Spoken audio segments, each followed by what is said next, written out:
জাতীয় সংসদের সাবেক স্পিকার শিরীন শারমিন চৌধুরীকে আটক করেছে ডিবি। তিনি এখন ডিবির হেফাজতে আছেন। তবে শিরীন শারমিন চৌধুরীকে কোন মামলায় বা কী কারণে আটক করা হয়েছে তা জানা যায়নি। দিবাগত রাত আনুমানিক 4:30টার দিকে রাজধানীর ধানমন্ডির 8-এ রোডের নিজ বাসা থেকে তাকে আটক করা হয়। ডিবির পক্ষ থেকে জানানো হয়েছে, শিরীন শারমিন চৌধুরীকে ডিবি কার্যালয়ে রাখা হয়েছে। জুলাই গণ অভ্যুত্থানে সহিংসতার ঘটনায় সাবেক এই স্পিকারের বিরুদ্ধে মামলা রয়েছে। রংপুরে মুসলিম উদ্দিন হত্যা মামলায় 27 আগস্ট শিরীন শারমিন চৌধুরী, সাবেক বাণিজ্যমন্ত্রী টিপু মুন্সি সহ 17 জনের বিরুদ্ধে হত্যা মামলা করা হয়। শেখ হাসিনার সরকারের পতনের 27 দিনের মাথায় 2024 সালের 2 সেপ্টেম্বর পদত্যাগ করেন সাবেক স্পিকার। 2013 সালের 30 এপ্রিল স্পিকার নির্বাচিত হন শিরীন শারমিন। এরপর থেকে টানা তিনি এই দায়িত্বে ছিলেন।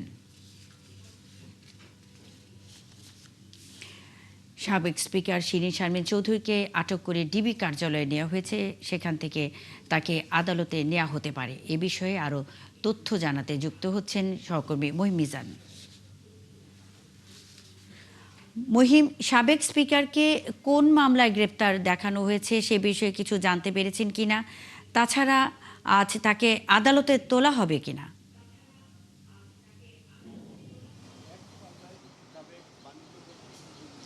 কোন মামলায় গ্রেপ্তার দেখানো হয়েছে সেটি এখন পর্যন্ত আমাদেরকে নিশ্চিত করেনি গোয়েন্দা কার্যালয় থেকে বা গোয়েন্দা দপ্তর থেকে। তবে আমরা যতদূর জেনেছি, যেটি আপনিও বললেন যে তাকে তার নিজ বাসা থেকে গ্রেপ্তার করা হয়েছে, সেটি যে তথ্যটি আমাদেরকে দেওয়া হয়েছে বা গণমাধ্যমে এখন পর্যন্ত গোয়েন্দা কার্যালয় থেকে বা গোয়েন্দা কর্মকর্তারা আমাদের সঙ্গে মুঠোফোনে কথা বললেও তারা গণমাধ্যমে যে সংবাদ সম্মেলন করে যে তথ্য জানানো সে বিষয়টি জানেনি। নিশ্চয়ই গণমাধ্যমকে গোয়েন্দা কর্মকর্তা প্রধান, গোয়েন্দা প্রধান, ডিবি পুলিশ প্রধান যেটি তথ্য জানিয়েছেন যে শিরীন শারমিন চৌধুরীকে তার নিজ বাসা থেকে, ধানমন্ডির নিজ বাসা থেকে গ্রেপ্তার করা হয়েছে। দেখুন মুন্নি, গত 2024-এর 5 আগস্টের পরে ফ্যাসিস্ট শেখ হাসিনা পলাতক হওয়ার পর তিনি নিজেই বাসায় ছিলেন না।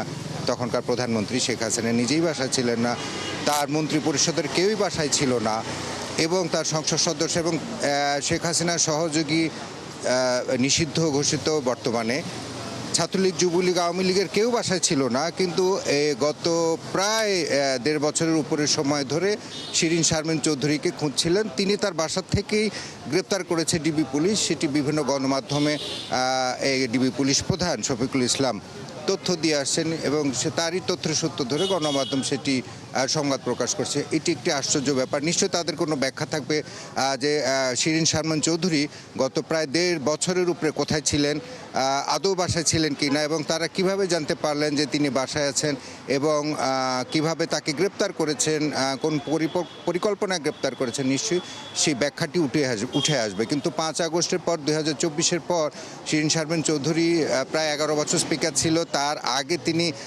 নারী শিশু বিষয়ক প্রতিমন্ত্রী ছিলেন এবং তিনি সংরক্ষিত মহিলা আসন থেকে সংসদ সদস্য ছিলেন। তারপরে প্রতিমন্ত্রী, তারপরে স্পিকার নির্বাচিত হন, এবং এরপরে রংপুরের একটি আসন থেকে দুইবার সংসদ সদস্য নির্বাচিত হন।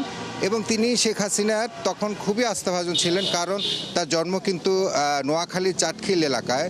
তিনি চাটখিল এলাকা থেকে নির্বাচন করেননি, তিনি করেছেন রংপুর থেকে, এবং শেখ হাসিনার নির্দেশক্রমে তখন তিনি সেখান থেকে নির্বাচন করেন এবং নির্বাচন করে তিনি স্পিকার নির্বাচিত হন। 11 বছর তিনি স্পিকার ছিলেন এবং 2024-এর 5 আগস্টের পরে যখন শেখ হাসিনা সহ সকল মন্ত্রী পরিষদ পলাতক, সংসদ সদস্যরা পলাতক, যখন প্রায় 2 বছরের কাছাকাছি ধরে স্পিকারকে খুঁজছেন, তখন তাকে পাওয়া গেছে তার বাসায়। সেটি নিশ্চয়ই ডিবি কর্মকর্তারা ব্যাখ্যা করবেন। যেহেতু গ্রেপ্তার দেখেছেন, তাকে আদালতে হাজির করতে হবে। কোন মামলায় করবেন সেটা হয়তো আমরা পরবর্তীতে জানতে পারবো। আপনি আছেন, বেশ কিছু তথ্যের জন্য অসংখ্য ধন্যবাদ। নিশ্চয়ই পরবর্তী সংবাদ সংযোগে